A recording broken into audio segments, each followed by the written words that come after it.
Free will boosts cooperation. Personalized actions lead to more trust and fairness. Free will boosts cooperation.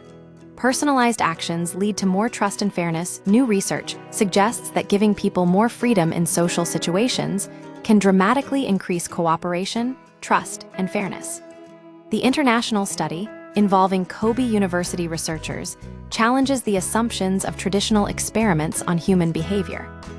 Published in Nature Human Behavior, it argues these standard setups often underestimate our inherent prosocial tendencies. Scientists use games modeled after real-world social interactions to understand how people behave in specific situations. For instance, a common cooperation game shows that only about 1 in 7 individuals cooperate consistently over time. This suggests limited prosocial behavior in structured environments. Traditional experiments, however, usually assume that players must act the same way towards everyone they interact with. This overlooks a crucial aspect of human interaction: our ability to adapt our behavior based on individual relationships. Most games on networks assume uniformity, explains Ivan Romick, a computational social scientist at Kobe University. They don't account for the fact that humans manage their social networks actively. To address this gap, Romick and his colleagues, Denyang Jia and Zhen Wang from Northwestern Polytechnic University in Xi'an, China, designed a new experimental setup. This allowed participants to choose different actions depending on who they were interacting with within the classic Prisoner's Dilemma and Trust and Ultimatum game scenarios, often used to model cooperation and fairness. Over 2,000 university students across China participated in these modified games. The researchers varied the degree of freedom given to players, allowing them to observe how this impacted the results. The results were striking.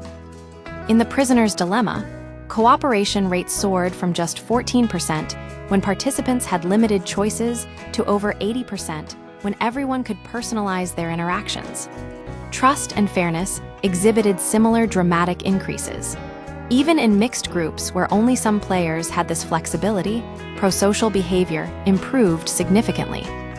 Interestingly, initially introducing freedom led to temporary spikes in inequality as more adaptable players exploited their advantage. However, ultimately, as the games progressed and all players enjoyed the freedom to tailor their actions, inequality decreased even as overall wealth grew. Players with more freedom showed prosocial tendencies right from the start, explains Jia, a co-author of the study. It wasn't just about learning over time. They had the capacity to act differently from the outset. The team observed that as participants gained agency, groups shifted towards cooperative strategies like tit for tat, where cooperation is reciprocated and generous trusters who readily offered trust. Conversely, those constrained by limited choices often defaulted to less cooperative actions, not necessarily because they were selfish, but simply because their environment didn't allow for better options. The researchers conclude that many traditional experiments underestimate human cooperation potential by restricting the ways individuals can make social decisions.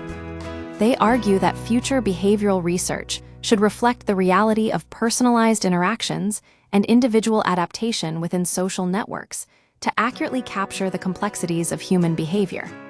This suggests, Romick emphasizes, that equal opportunity for individualizing interactions benefits prosocial behavior.